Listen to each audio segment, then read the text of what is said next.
Mes 5 enfants sont passés par cette école et ce sont finalement des personnes qui sont entières, complètes, qui ont une autonomie dans la vie qui est assez incroyable.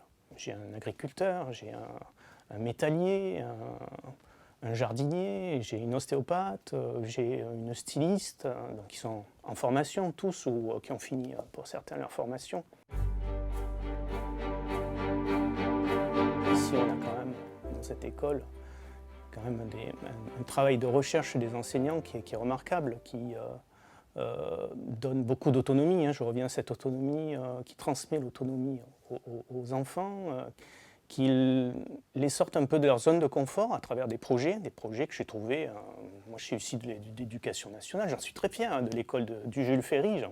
Elle a fait ce que je suis là, mais il y a ce petit plus, ce bonus fabuleux, parce que à travers tous les travaux qu'ils ont faits, les voyages qu'ils ont faits, les stages en entreprise, etc., il y a quand même une volonté d'ouvrir l'espace autour d'eux et d'en faire des gens insérés, véritablement insérés dans la société.